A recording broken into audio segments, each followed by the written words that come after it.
So where I last left off was with talking about things on the art side, about how I got into comics, and I think I was speaking on Ernie Chan. A couple of more folks that impacted me in a very strong way. One of them was Paul Gulacy, and Paul Gulacy, he's mostly known for Shang-chi, Master of Kung Fu, and his work on that series, I believe he followed Jim Starlin as far as his comic run goes. And Paul Gulacy,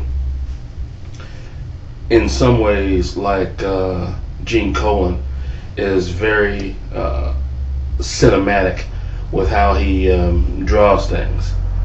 And since Shang-Chi was essentially during Paul Gulacy's run,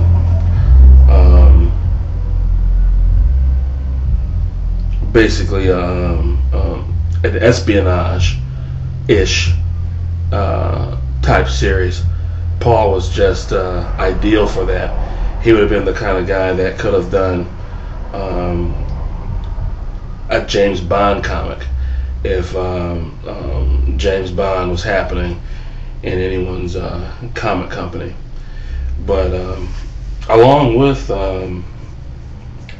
Shang-Chi, he also did a number of works for Marvel's magazine brand. One of them being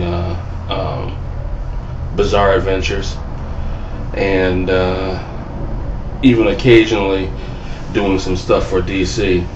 The only thing I'm familiar with his work on DC, however, is the like a Batman limited series or something. At that time, I kind of fell out with how he drew things. It was like there was no evolution to his work. It was like where he started was great, but then he didn't really take it to another level. But while he was on Master of Kung Fu, and while he was on Saber, those two comics were just beautiful. And the only thing else I can say about Paul is like he was like the next step up from like Jim Steranko. It's like you can tell that he was influenced by Jim, although Paul's work was more anatomically sound. At the same time, he didn't really have that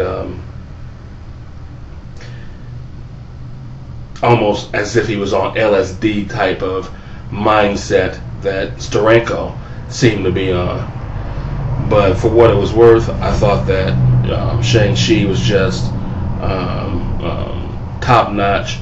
It was something that definitely Doug Minch poured his heart into, and I'm sad that you only see Shang-Chi now sporadically, perhaps on Heroes for Hire or guest starring in someone's book or whatever. And the last guy I want to talk about is someone that I've been a fan of pretty much ever since I first seen his work, and that's Jim Starlin. Jim Starlin, who coincidentally, as I had mentioned, had worked on Master of Kung Fu prior to Paul Gulacy, is probably best known for his work on Captain Marvel and Warlock, especially Warlock. Not to mention his own Dreadstar series. But it was Captain Marvel that really popped off the page when he drew it, and you could tell that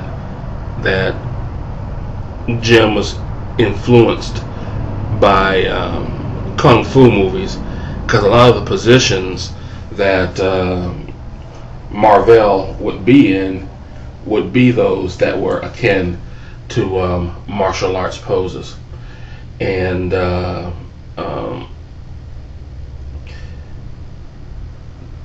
Jim also was someone who covered a lot of territory by also not just working with Marvel, but as I said, he has his own own project with Dreadstar, even though Dreadstar, I believe, was first in the Marvel's Epic imprint. But he had done some work with DC as well, with I don't know, the Legion of Superheroes annual and whatnot. But Jim was just something else. And what I think I'll do is, on the final chapter in this history thing that I'm doing, I'm going to go more into what I liked conceptually about comics, and I'll start with Jim Starlin there, because not only did I like his art, but he was very influential for what he put into his comics, being a writer as well as an artist. Well, until then, thank you and night out.